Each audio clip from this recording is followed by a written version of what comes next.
Hello, welcome back to Meritage Shades of Light. I'm so glad you're here.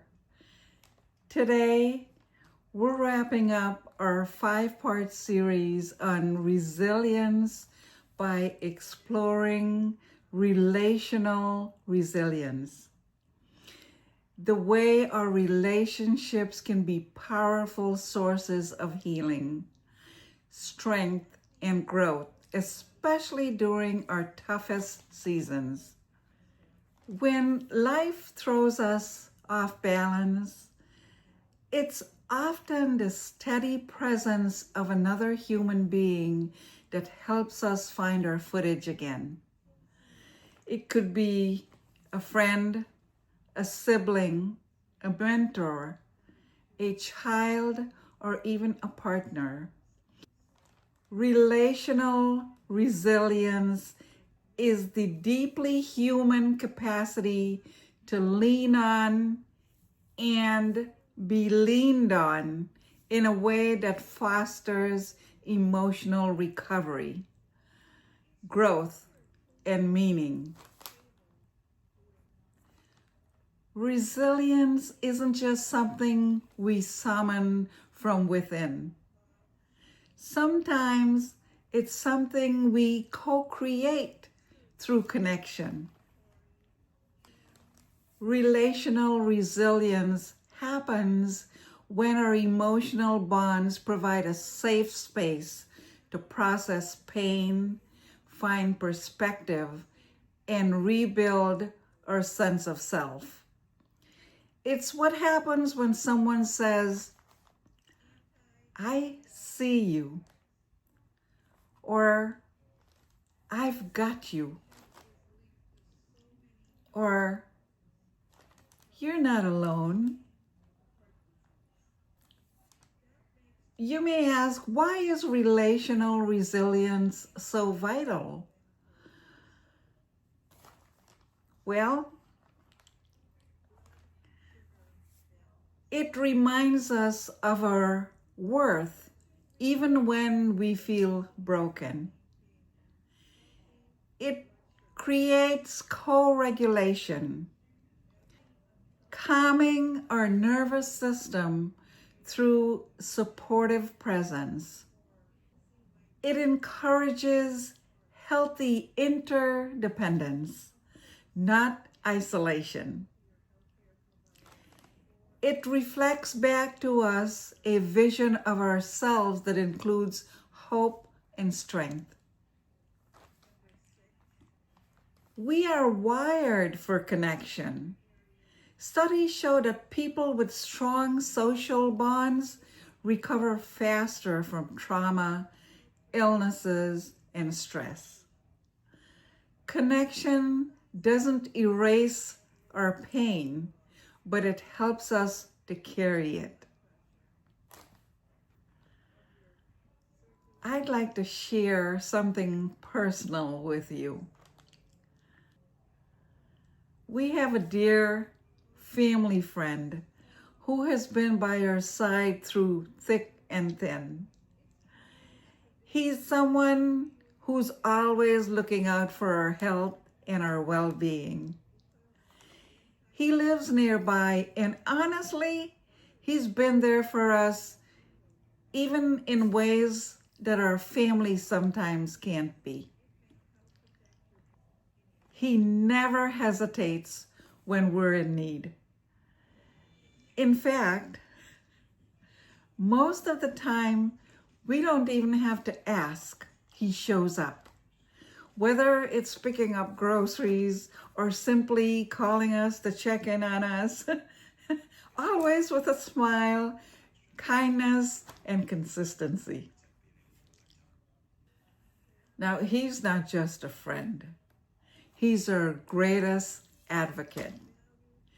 And I'm going to give a huge shout out.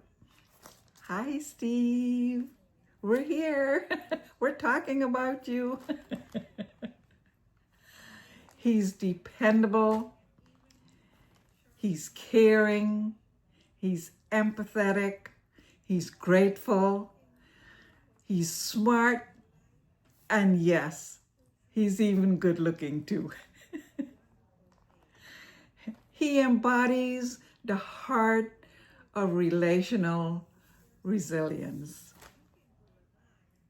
Relational resilience isn't about perfect relationships. It's about real relationships. Ones where boundaries, honesty, and empathy coexist.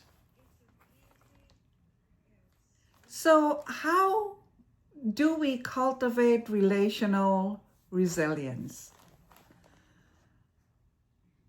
Here are 5 practical and very easy ways to cultivate relational resilience. First, invest in trust. Relationships thrive with consistency and honesty. Number 2, communicate openly.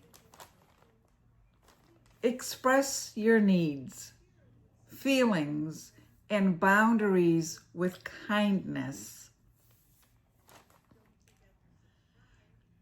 Practice presence. Sometimes just being there is the greatest gift.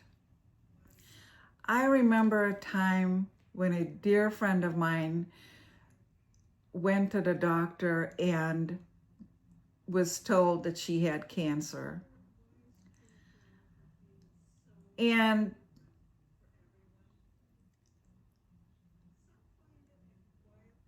there was nothing that I could say that could make her feel better at that moment. And all I had to do was just be there. She knew I was there, and that's all she needed. Number 4, offer and receive help. Now, I had to learn how to receive help. Give support when you can, and accept it when you need it. Number 5, forgive and repair. Resilient relationships aren't conflict-free. They're repairable. If you've ever walked through fire and had someone walk beside you, or if you've been that someone, you already understand the quiet power of relational resilience. Let's honor those relationships. Let's nurture them. And let's be brave enough to create new ones. Thank you for being here with me in this series. If this video resonated with you, please like, comment, and subscribe to Meritage Shades of Light. Share it with someone who might need a gentle reminder that they are not alone. Remember, healing doesn't have to be lonely. Stay connected, stay kind, and keep showing up for yourself and those you love. Until next time, take care.